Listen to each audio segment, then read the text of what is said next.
Today marks 15 years since the United States invasion of Iraq. To date, none of the officials responsible for manipulating intelligence reports have been prosecuted.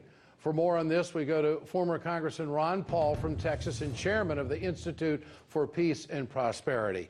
Mr. Paul, great to have you with us tonight. I appreciate your time. You were one of the very few back 15 years ago and leading up to the invasion that pretty much predicted what has unfolded since.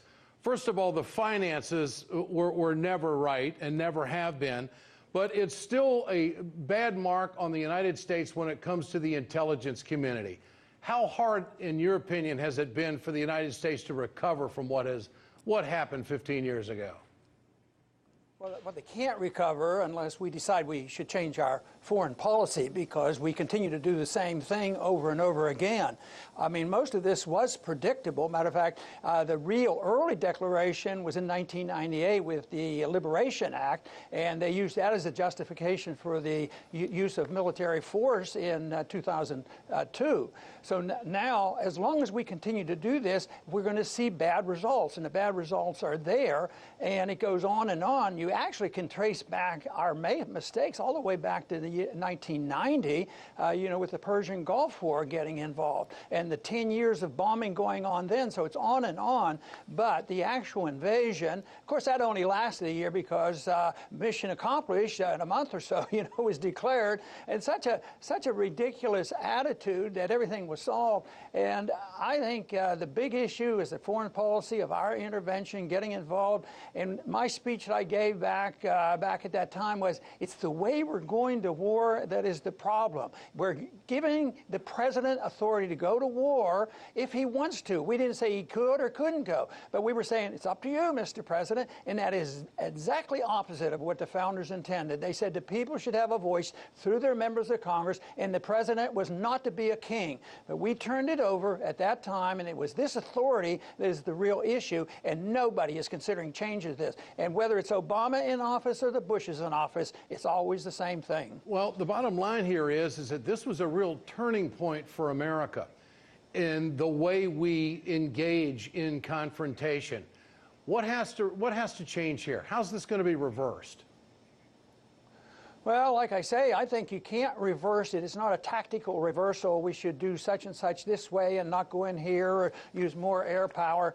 We just need to be out of there. We have no more justification for having been in Iraq than we have for being in Syria right now. And yet the American people were bamboozled into it by the propaganda, because they still think it had something to do with 9/11.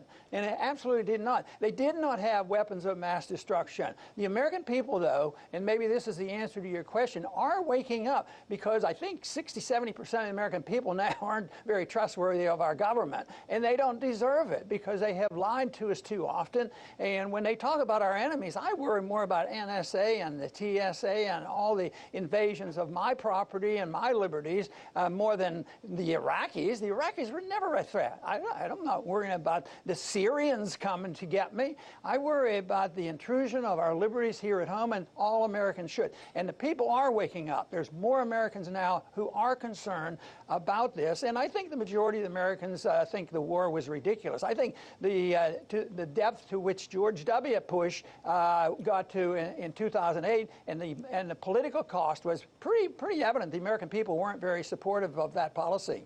And finally, in all of this, do you feel like we've made improvements in the handling of intelligence since that horrific mistake?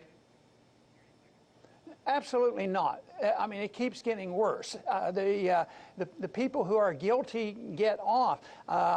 Even now, the person that revealed that we were in the business of torture, went to prison. Yeah. But the people who did the torturing never went to prison. That's a crime in itself. No, we have not. And in this whole thing of surveillance of the American people, that it has to end. The American people are getting sick and tired of it. All right. Ron Paul, former congressman and the chairman of the Institute for Peace and Prosperity. Great to have you with us tonight. Thanks so much. Thank you, Ed.